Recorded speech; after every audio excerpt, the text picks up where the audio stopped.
Semua sudah bisa melihat?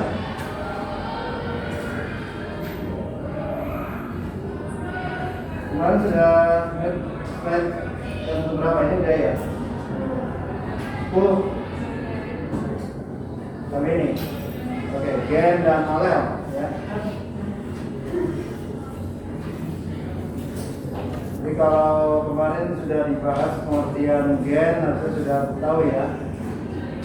Gen adalah satu segmen dari DNA. Jadi DNA itu panjang. Nah, sebagian-sebagiannya itu gen. Ya. Kalau alel apa? Ya. Alel itu ini terkecil dalam materi genetik.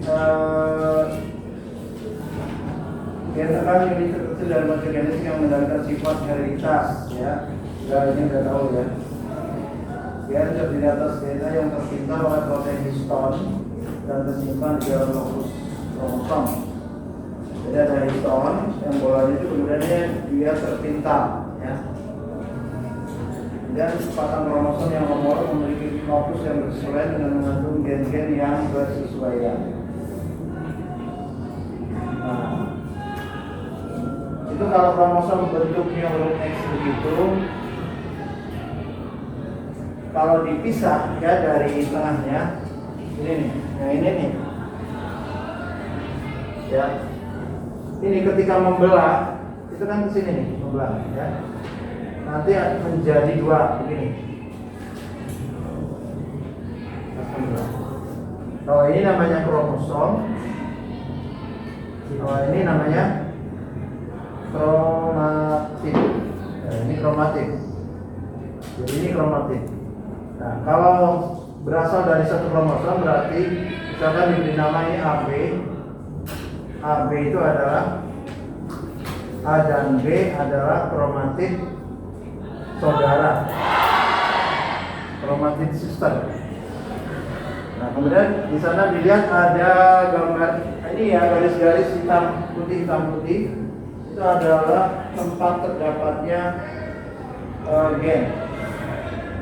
Jadi DNA yang berkumpul, di contohnya nih, ini yang ini kan, kemudian diuntai, itu terdiri dari panjang, DNA panjang, kemudian di sana ada gen 1, gen 2. Ini hanya contoh saja. Nah, yang dimaksud bersesuaian itu yang sepasang kromosom homolog. Kemarin kita sudah melihat ada karyotik kromosom manusia dari pasangan 1 sampai pasangan 23. Nah, pasangan 1 misalkan itu ada 2 kan, ya, kromosom yang bentuknya sama, panjangnya sama. Itu namanya homolog. Maka isinya gen-gennya itu bersesuaian, ya. Maksudnya bersesuaian apa? Misalnya satu kromosom pengatur tinggi badan, maka di kromosom homolognya juga di tempat yang sama itu tinggi badan. Cuman bisa jadi memberikan efek yang berbeda. Misalkan yang satu gen badan tinggi, yang satunya gen badan pendek, ya, itu boleh ya, tapi tetap dia namanya bersesuaian. Nah, misalkan kromosom pasangan nomor 1, maaf yang di rumah ya, bisa lihat karyotik, ini pasangan nomor 1, ini namanya kromosom yang homolog. Nah, kalau kromosom homolog, misalkan di sini ada garis, ya, maka di sini sama bersesuaian. Cuman misalkan ini tinggi badan, ini T besar, ini T kecil, bisa terjadi begitu. Bisa juga T besar semua, ya. Nah, maka T besar dan T kecil itu yang disebut sebagai alel. Ini alel. Ini alel. Gen-nya gen yang menentukan tinggi badan. Alelnya ada 2, bisa T besar, bisa T kecil. Ops, maaf yang di rumah harus lewat ini dulu. Nah, ini lebih jelas lagi. Gambar pasangan alel. Ini digambarkan kromosomnya tidak bentuk X tapi bentuk Y, ya, 1. Nah, ada yang ini belum ya, kemarin belum Bapak jelaskan. Jadi ini ceritanya gen tentang warna mata. ada yang warna mata biru dan ada yang warna mata coklat. Di mana warna mata biru itu resesif sifatnya. Ini keterangannya dari keterangannya di sini nih. Ini resesif, kalau yang coklat itu yang dominan. Kalian tahu warna mata itu di mana adanya? Coba ada yang tahu nggak? Di bagian mana dari mata? Pupil. Ya. Misalkan ini mata nih, ya. Nah, daerah mana yang berwarna biru? 1, 2, atau 3? 2. Di daerah 2, betul. Ini apa namanya? Ya, ini yang disebut sebagai Iris. betul, iris. Kalau yang nomor 3? Pupil. Pupil. Pupil itu tidak ada bendanya, ya. Pupil itu lubang, ya, lubang. Kenapa kita nggak masuk? Karena di depan ada kornea, ya, ada korneanya. Nah, jadi yang gen warna mata itu sebenarnya adalah gen yang pigmen yang mewarnai iris. Nah, ini ada yang biru, ya, gen warna mata itu ada. Misalnya ini coklat yang dominan dan biru yang resesif. Nah, kalau misalkan diberi tanda dengan huruf misalkan C, ya, maka ini bisa C besar dan C besar C kecil. Kalau yang biru C kecil C kecil. Pak, Ya. banyak. Kalau yang biasanya merah-merah yang di putih-putih mata tuh atau kuning-kuning yang biasa di putih mata itu apa ya, Pak? Yang ini yang di sini. Yang di bagian 1, iya. Yang sini. Iya. Kalau ada merah-merah gitu di sini. Iya. Atau ada kuning-kuning. Ya kan kadang orang yang begadang kan merah Ada. matanya. Nah, ini adalah sebenarnya kapiler darah. Kapiler darah. Karena ini adalah bagian sklera, ya. Jadi kalau dari ini sih materi kelas 11 sebenarnya, ya. Nah, ini ada lensa, ya, pengukur lensa. Kemudian di depan itu ada lagi. Nah, ini yang iris ini. Ini kan melingkar sebenarnya iris itu. Ya. Nah, yang putih-putih mata itu kan yang sini nih. Nih, putih-putih mata tuh yang ini. Mulai dari sini. Yang disebut sklera. Yang kelihatan dari depan kan, karena kan mata kan segini. Ya, seharusnya mata itu kan bulat. Ini aslinya segini. Bukan, cuman biar indah ditutup dengan kelopak. Coba kalau nggak ada kelopaknya, ya bulat kelihatan semua, ya. Kenapa di sini suka ada merah-merah, ada kuning-kuning? Ya Pak, karena ini kalau merah itu tadi dia darah. Berarti dia orang begadang, matanya banyak berakomodasi, ya, memaksakan untuk melek aja. Jadi harus banyak suplai darah. Suplai darah ke sini. Makanya kelihatan warna merah, ya. Jadi kelihatan saking tegang, tekanan tinggi, keluar ininya, ya, warna-warnanya. Baik, kalau itu bukan warna mata yang dimaksud, ya. Orang yang matanya merah habis begadang itu bukan warna mata merah. Nah, lihat individu H itu berarti heterozigot.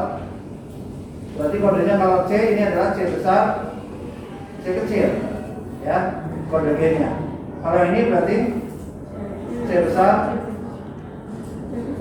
C besar. Kalau ini C kecil, biru semua, ya. Jadi bisa dianalisis, misalkan kalau di sini pakainya huruf B.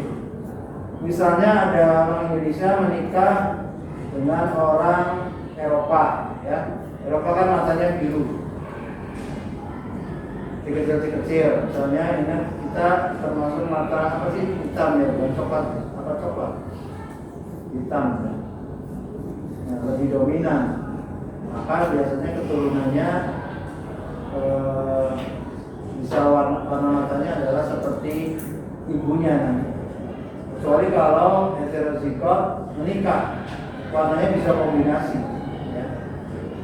Nanti kalau coklat ketemu dengan coklat, jadi coklat. Coklat ketemu dengan biru, coklat. Kalau birunya ketemu dengan biru, jadi biru. Jadi kalau genotip itu pasangan gen dalam kromosom homolog suatu individu. Ya, misalkan tadi C besar, C besar, C besar, C kecil itu genotip. Kalau fenotip itu penampakan sifatnya. Jadi kata-kata C besar, C kecil huruf itu adalah genotip, fenotipnya mata coklat. Ya, sudah ngerti ya istilah itu ya. Jadi misalkan C besar, ini disebutnya genotip. Fenotip itu yang tampak, mata coklat. C kecil, mata biru. Nah ini kalau C besar, C kecil juga sama, ya coklat juga. Nah yang C besar dan C kecil itu yang disebut alelnya, pasangan alel. Jadi pasangan alel itu adalah pasangan gen yang menentukan satu sifat yang sama. Misalnya sifat warna mata itu alel, tapi kalau misalnya gen mata dengan gen hidung, ya, maka bukan alel, ya, bukan alelnya. Misalnya ada gen lagi hidung A besar, H kecil pasangannya. Antara H besar dengan H kecil itu adalah alel, tapi kalau H besar dengan gen C yang lain gen yang lain itu bukan alel.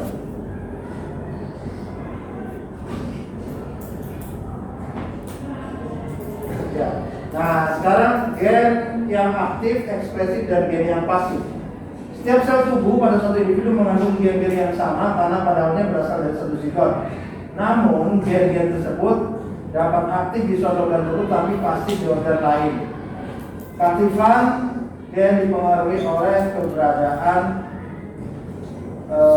gen di mana letaknya, kemudian jenis kelamin dan umur.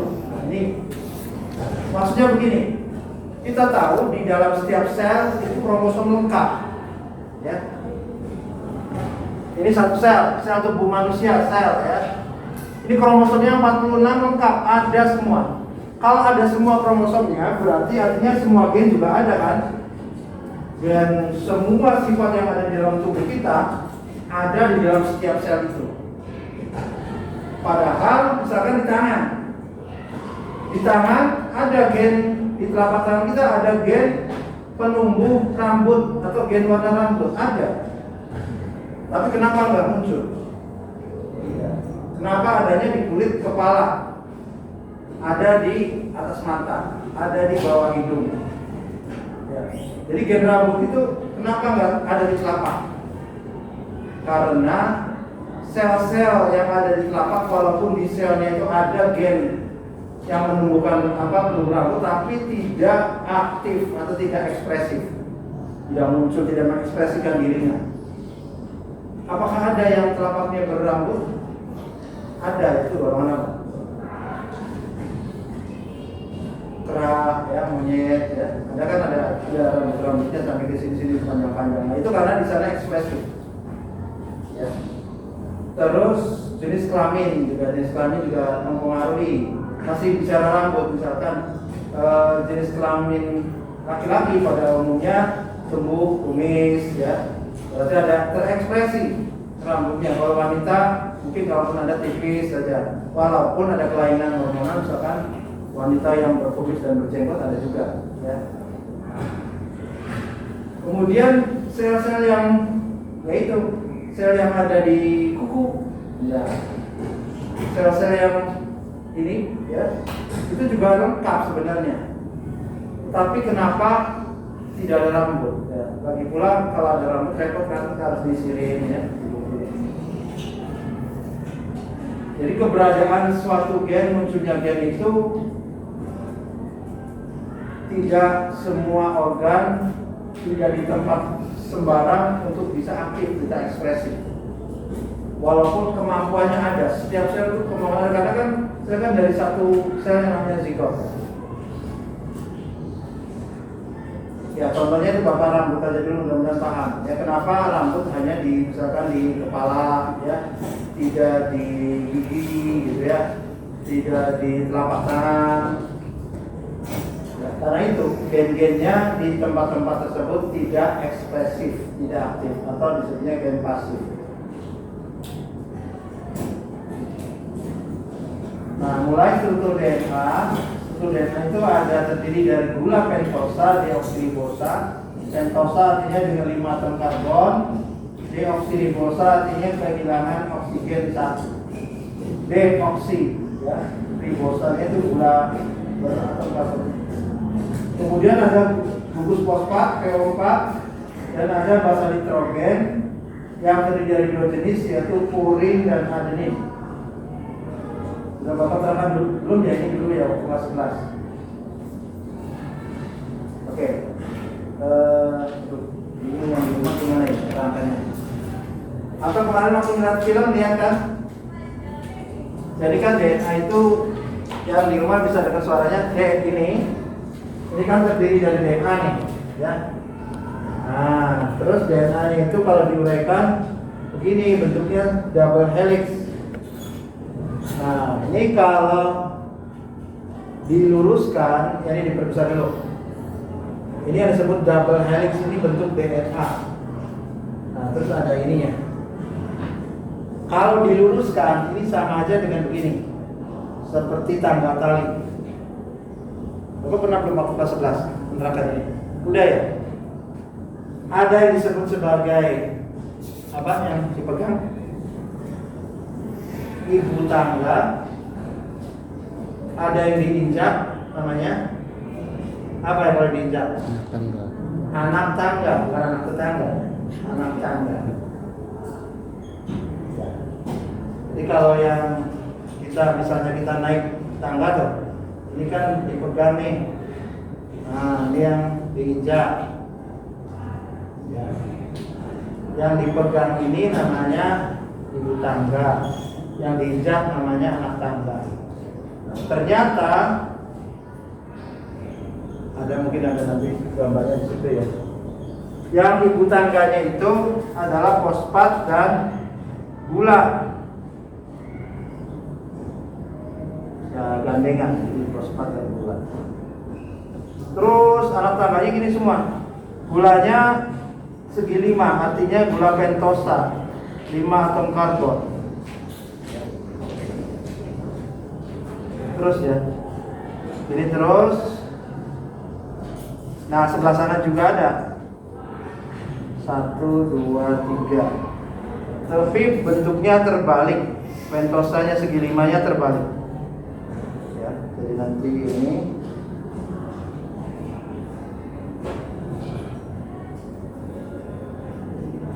ya, bulannya berarti ini di sini.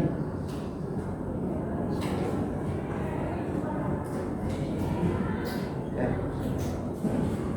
Ini ya. Dan seterusnya.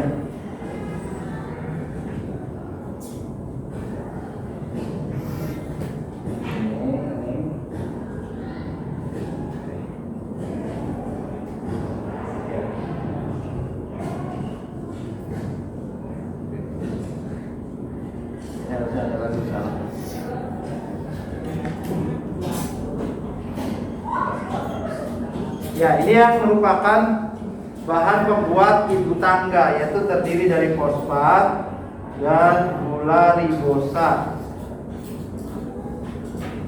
Tengah-tengahnya itu adalah basa nitrogen. Ya, misalnya gini, satunya ini berpasangan. Adenin akan berpasangan dengan timin, T. Kalau misalkan bagaimana kalau di sininya A-nya, maka di sininya T-nya. Nah, sekarang kalau C, ya C, maka di sininya G, ya guanin. Jadi ini yang tengah-tengah ini basa nitrogen Bn. Kalau yang pinggir-pinggir, ya itu ininya yang kita pegang kalau di tangga itu, ibu tangga. Kira paham belum ya? yang pinggirnya itu adalah fosfat dan gula. Ya, ini kan gula pentosa, deoksiribosa dengan fosfat itu untuk ibu tangga, basa nitrogennya adalah anak tangganya. Nah, kita lihat, nah ini ya untuk yang sesuainya ini. Jadi yang diwarnai merah, kuning, merah, oranye, hijau, biru, hijau dengan biru, merah dengan oranye. Merah itu adenin, oranye timin ini berpasangan, kemudian guanin biru dengan sitosin hijau. Makanya selalu biru dengan hijau. Ya, pasangan abadi biru, hijau, merah, kuning. Ya, guanin dengan sitosin. Ini di Indonesia kan sitosin, kalau aslinya pakai C. Pakai sitosinnya. Nah, ini yang tadi ibu tangganya. Ini gula, ini fosfat. Yang Bapak gambarkan di situ gula, fosfat berikatan dengan karbon yang dari gula. Terus nanti ada fosfat lagi berikatan lagi dengan karbon lagi. Sampai ke sini ini adalah batas ibu tangga. Ini juga. Nah, kalau ini timin dan adenin, nanti ada, nanti kita lihat ikatannya di sini. Ada dua ikatannya, talinya ada dua nih, yang menghubungkan antara timin sama adenin. Yang tengah ini ibu tangga ya, misalkan ini ibu tangga, ibu tangga, ini anak tangganya. Nah, inilah ya. Ini yang pinggir adalah ibu tangga, yang tengah anak tangganya ini ikatan dua, ya. Dua basa nitrogen, misalkan adenin sebelah kiri, maka sebetulnya adalah timin. Cuman perbedaannya banyaknya ikatan ini yang mengikat nama ikatan hidrogen. Lihat, ikatannya selalu ada hidrogen. Ini H2N dengan O, ini NH, ya, dengan N, ada H-nya. Ini ikatan hidrogen antara A dengan T ada berapa ikatannya? Ada dua. Kalau yang ini ada tiga. Jadi bedanya itu adenin dan timin berikatan dengan dua ikatan hidrogen. Kalau guanin dengan sitosin ikatannya tiga. Nah, silakan kalian supaya nggak tertukar, gimana cara mengingatnya? A, T, 2. Tapi kalau G dan S itu 3. Ya, guanin sitosin 3. Atau gini aja, gua siti, ya. Guanin dan sitosin itu 3, ya, gua siti. Kalau ini berarti timin dan adenin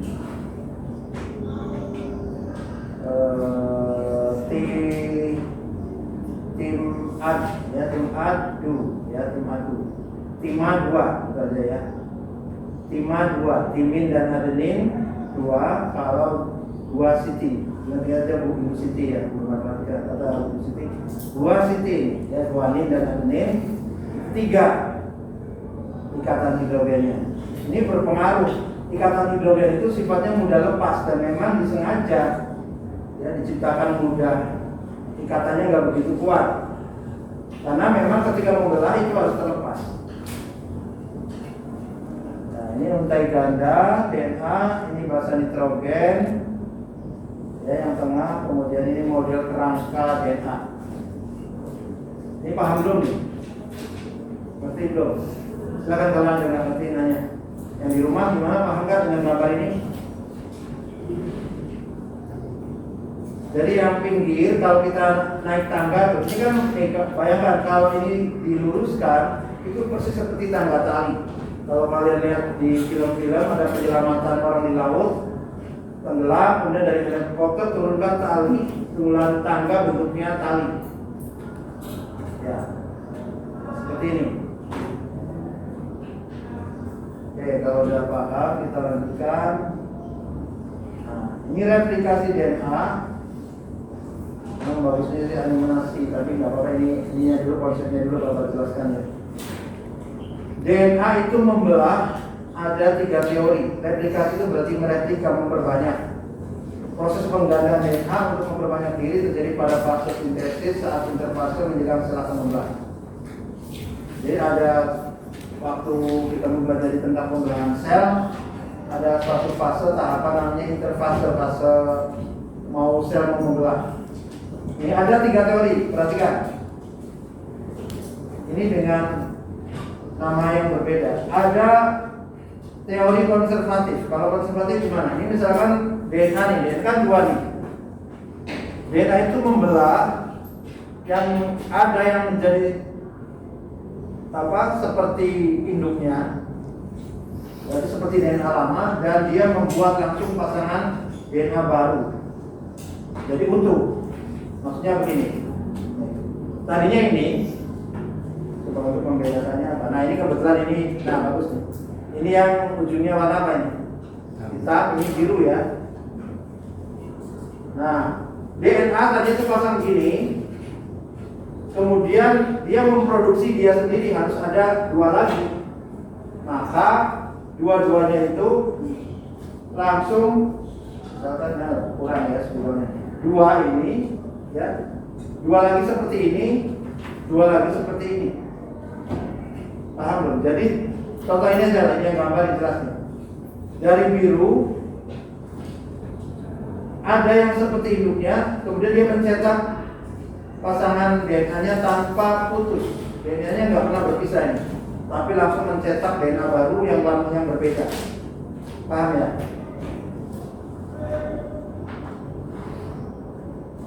Kalau yang teori kedua namanya semi konservatif beda. Jadi DNA induknya itu berpisah dulu nih. DNA induk yang berwarna abu-abu itu pisah dulu menjadi 2, terbuka dulu, berarti tadi gini, terbuka dulu. Kemudian masing-masing membuat cetakan barunya. Ya. DNA yang abu-abu mana sih? Nah, terpisah dulu nih, bisa dilihat yang ujung dan ujung. Kemudian masing-masing membuat pasangannya. Ini namanya semi konservatif. Dan yang ketiga dispersif. Kalau dispersif lebih ekstrim lagi. Jadi DNA induknya itu potong-potong dulu, potong. Kemudian yang potongannya diisi dengan DNA baru. Jadi selang-seling, DNA lama, DNA baru, DNA lama, DNA baru begitu. Kalau ini DNA lama keseluruhan utuh dan mencetak DNA baru. Kalau yang ini pisah dulu, baru pasangannya membuat ini masing-masing, ya, pasangan yang baru. Coba ya, ada nggak itunya apa sih? Nah, dari ketiga model tersebut, model semi konservatif lebih diyakini kebenarannya. Kenapa diyakini kebenarannya? Sudah dibuktikan di laboratorium. Ada percobaannya. Coba nanti Bapak akan, kalau nggak salah, kalau saya lihat YouTube di Bapak ada di file Bapak ya, sertifikasi DNA.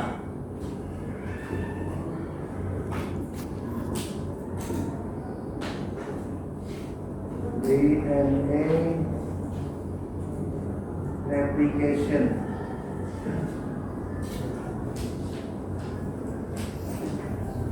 Jadi kan sel tubuh kita nih bervari dengan SD, dengan SMP, SMA pasti ada pertambahan tinggi badan. Itu karena apa? Karena sel-selnya bertambah banyak. Sel bertambah banyak didahului dengan replikasi DNA. DNA-nya juga harus membelah dulu, memperbanyak. Ya.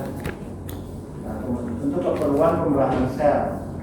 Nah, karena nanti kromosomnya juga misalkan tadinya 46, membelahnya harus jadi 2 buah sel yang 46 juga. Ini ada DNA replication. Coba yang mana ini? 1,5 mega, ini 2,9.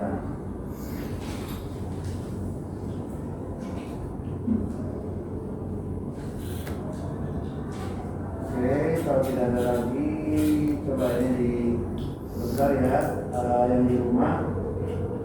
Presentasinya ketika dulu kita Bapak mau menjelaskan biar kalian benar-benar ngerti bagaimana DNA itu bereplikasi. Ya. Ini Bapak ada file nanti mudah-mudahan ini benar yang ini mudah-mudahan. Coba yang biasa ini.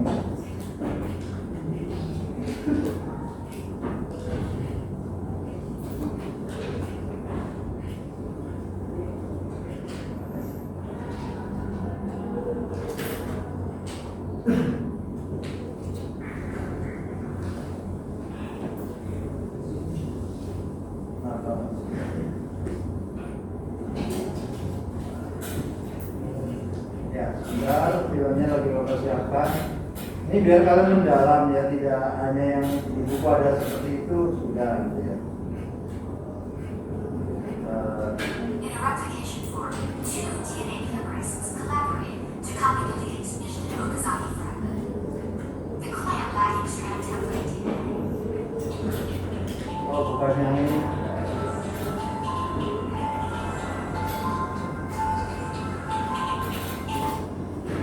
Maaf, bukan yang ini.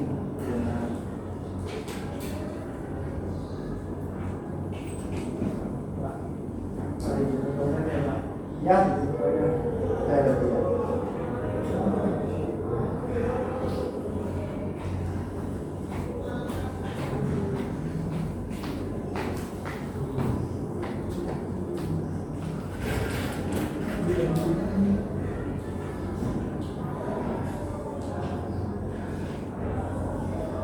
Ya, kalau nggak ada, nanti Bapak jelaskan aja.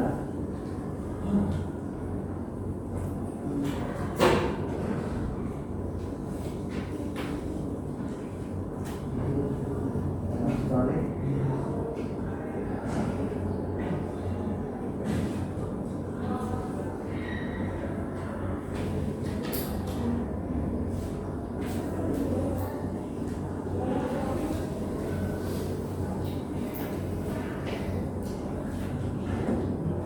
Ya, sudah. Ya, jadi dulu kita sudah dulu aja ya. Jadi Bapak ingat ada, jadi ada penelitiannya. Kenapa bisa mengatakan bahwa yang lebih yakini kebenarannya itu teori yang semi konservatif. Oke, kita masukkan aja.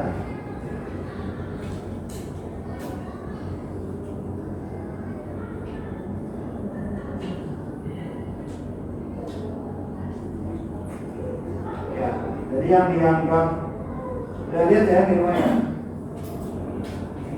Yang diyakini lebih benar dari, kan ada 3 teori ini.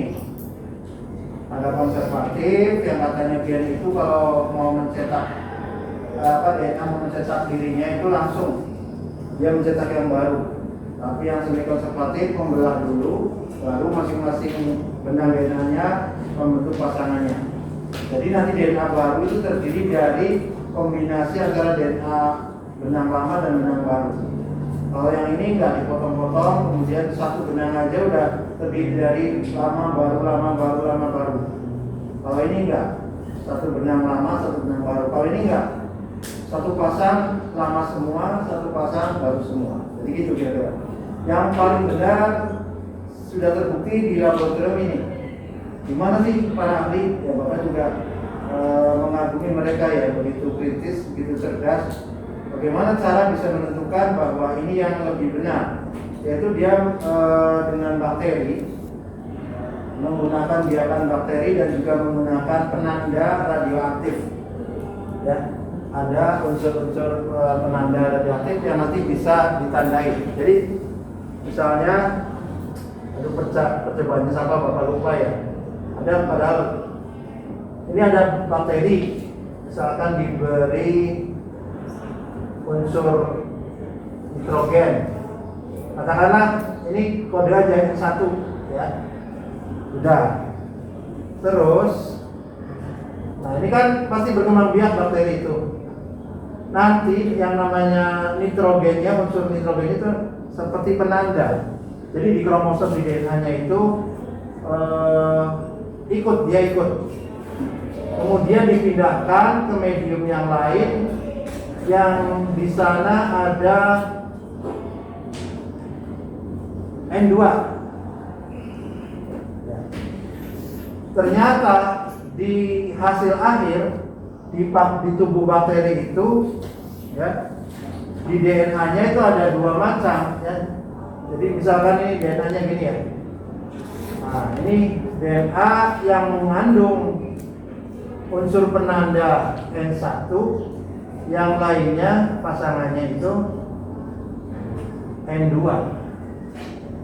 Ya.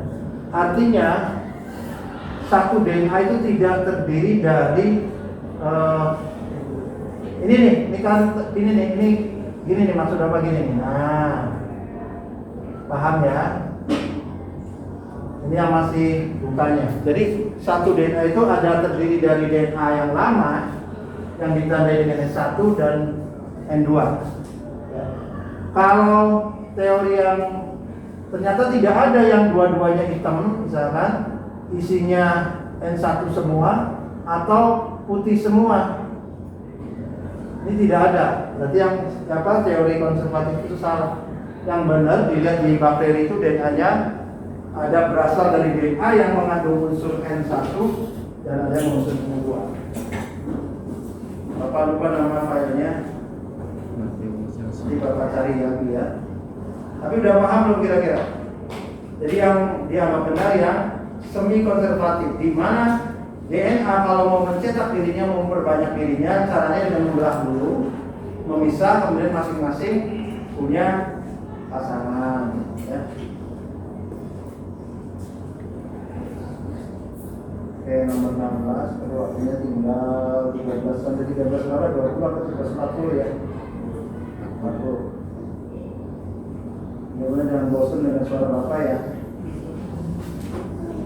Mekanisme replikasi DNA enzim helikase membuka heliks. Nah, kalau ini memang harus pakai animasi, tapi biar kalian teorinya ngerti dulu.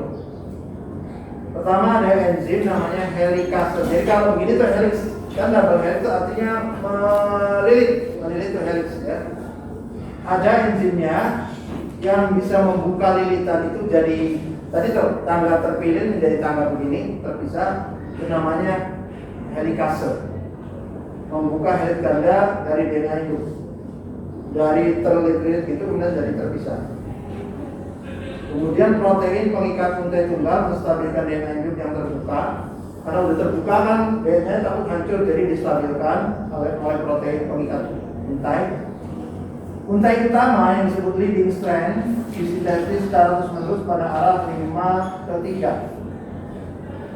Jadi puntai yang lamanya, yang induknya itu disintesis secara terus pada arah 5 ke 3, 5 aksen, 3 aksen. Itu maksudnya tadi, kenapa Bapak gambarkan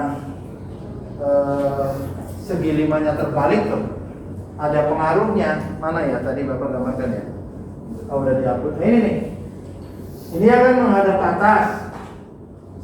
Segi limanya yang sebelah kiri begini kan, Bapak gambarkan. Yang dasarnya di bawah, yang sebelah kanan Bapak gambarkan begini. Ini ada pengaruhnya ya. Jadi urutan karbonnya itu misalkan dari sini 1, 2, 3, 4, 5. Atau di sini bukan karbon sih. Di sini karbon 1, 2, 3, 4. Terus ada lagi di sini karbon lagi, karbon kelima. Nah, kalau fosfatnya terikat dengan atom karbon kelima, berarti ini 5 aksen namanya. Ya. Kalau sebelah kirinya pasti berbeda sikatnya karena jatuhnya nanti di sini. Itu karbon ketiga, ya. Nanti ini ada di karbon ketiga. Dari sini satu karbon kan dibalik nih. Ini karbon ke-1, karbon kedua, ini karbon ketiga. Ini lihat yang ini. Kan fosfatnya terikat di sini.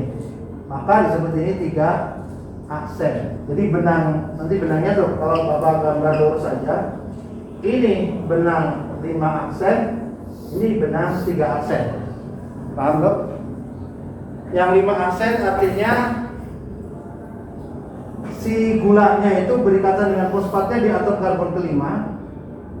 Kalau yang sebelah kiri pasti beda, atom karbon ketiga. Karena terbalik, yang satunya ke arah atas.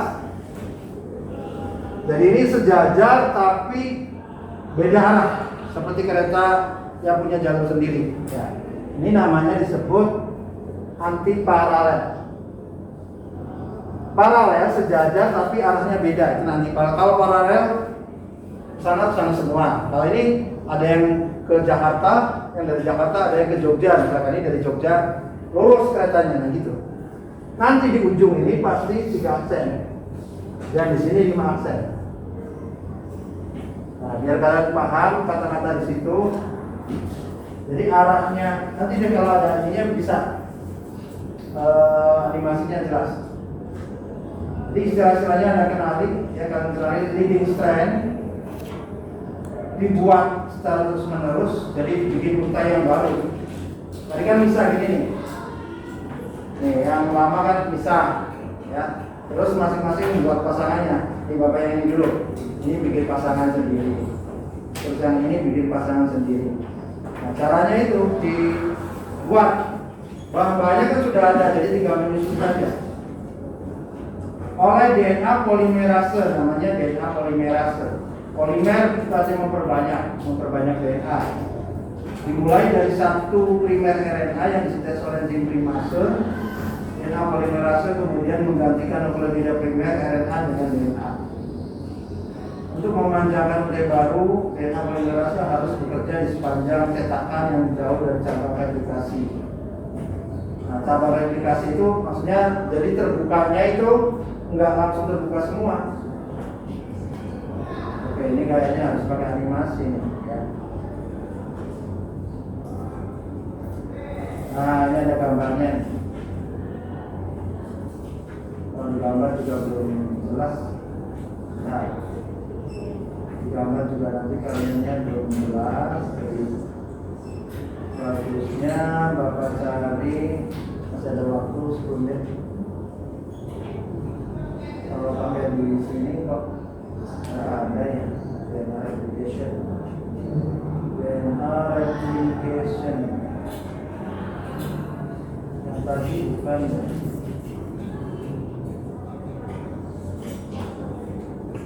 Replikasi DNA.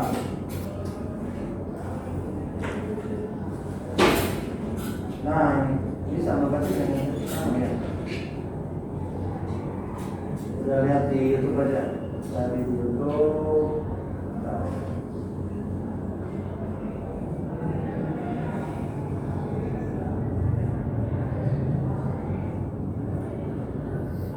Ini dihentikan dulu.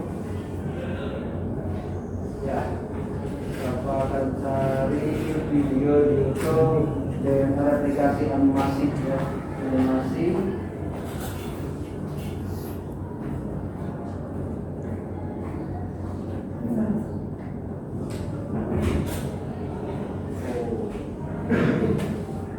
Animation of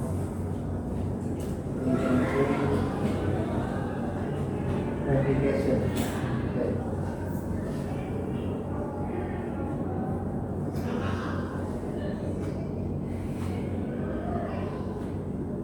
Mau yang mana? Yang kartun apa yang kartun?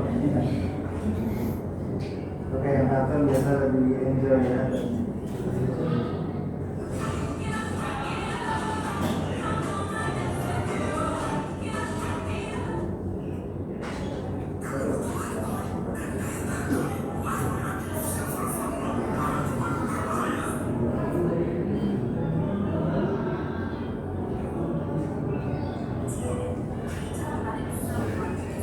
Lihat ya. Oh, maaf, yang di rumah belum lihat ya? Iya, maaf. Aduh, ya Allah. Maafin Bapak ya, yang di rumah sebentar. Iya, Bapak belum setting ininya. Biar gede seluruh layar aja. Layar. Ini sudah kelihatan?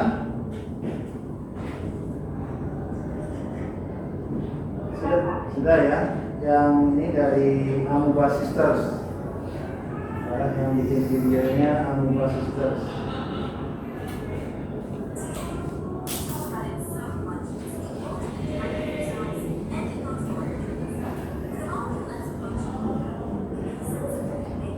Ini adalah molekul DNA.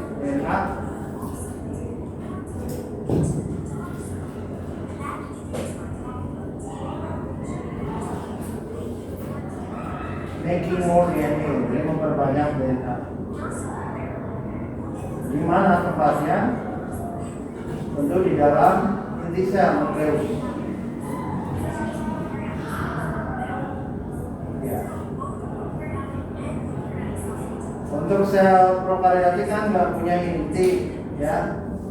Jadi ya langsung tidak di inti sel. Kalau sel eukariot seperti manusia, hewan-hewan, kalau ini bakteri nih. Jadi langsung nggak dibungkus inti dananya. Jadi beda.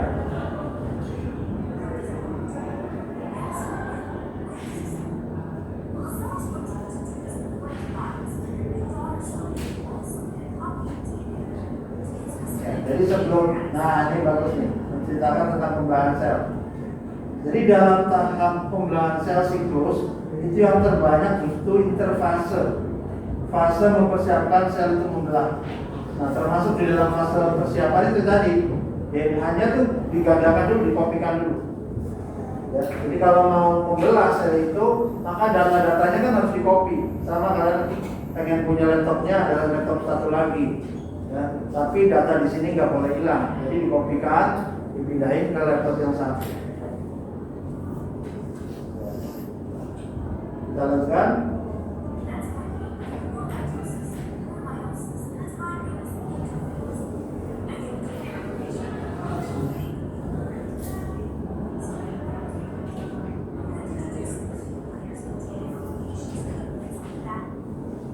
Nah, ini ada beberapa yang terlibat di dalam replikasi DNA. Ada yang namanya enzim DNA polimerase, ya, yang memperbanyak. Jadi yang bikin gandingan, misalnya nih polimerase misalnya tadi satu, DNA-nya diganding lagi, diganding lagi, jadi panjang. Itu namanya DNA polimerase tugasnya. Helikase, sebaliknya helikase itu yang membuka helix, untaian dari lurus. Kemudian primase yang memulai untuk sebagai titik start mulainya proses replikasi. Kemudian ligase, ini bawah lem, dia yang merekatkan kembali yang sudah direkam direkam.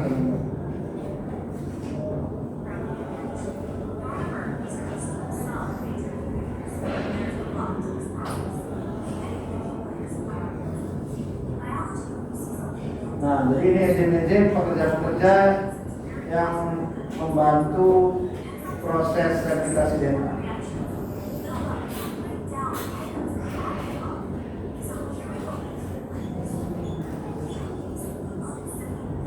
Nah, helikase dibuka ya toh, ya.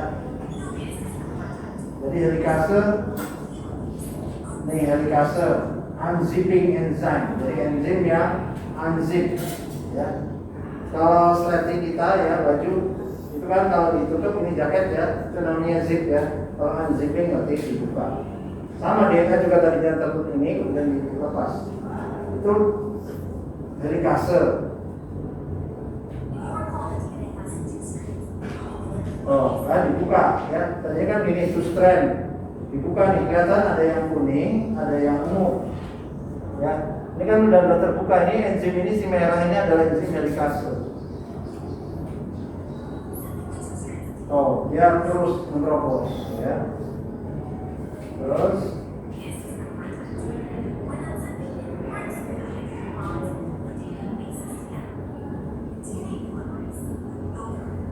builder membangun enzim polimerase.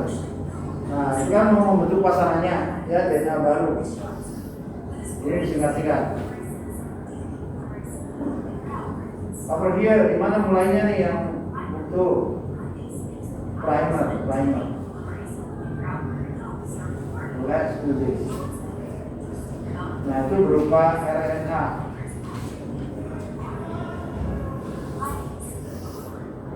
Dua yang lem, ya.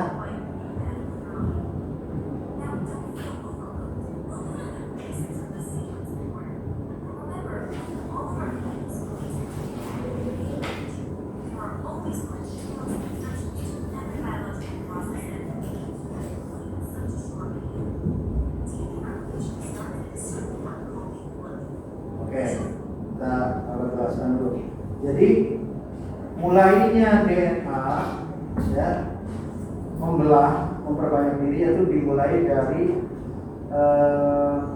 suatu daerah titik yang namanya origin. Usually this spot is identified by certain DNA sequences. Jadi ada segmen DNA khusus itu diidentifikasi, ini di origin. Typically, eukaryotes have multiple origins while prokaryotes have only one. Jadi kalau bakteri yang prokaryotik bakteri kan prokariot ya, nggak punya membran inti, artinya DNA-nya tersebar begitu saja di sitoplasma, tidak ada batasnya. Ya, itu cuma satu originnya. Kalau yang sel yang eukariot itu banyak. This part is identified by certain DNA sequences. And the origin of the organism. Nah, tadi kan originnya di sini, maka dibuka mulai. Lihat tuh, ini yang kayak buka sterling.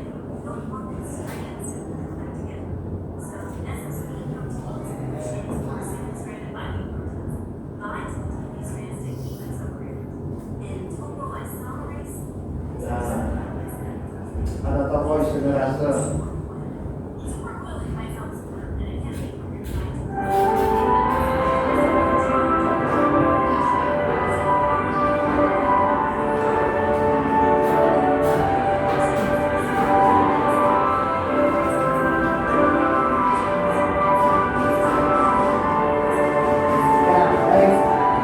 Intinya nanti mengarah ke seni konservatif ya.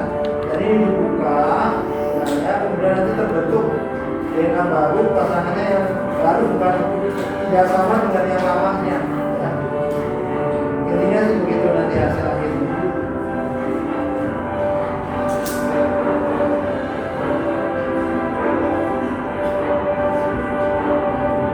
Ya baik, sampai di sini. Nah nanti terakhir itu ada DNA pemberhentian ya. Can stop the replication. Jadi ada titik di mana harus stop. Ya.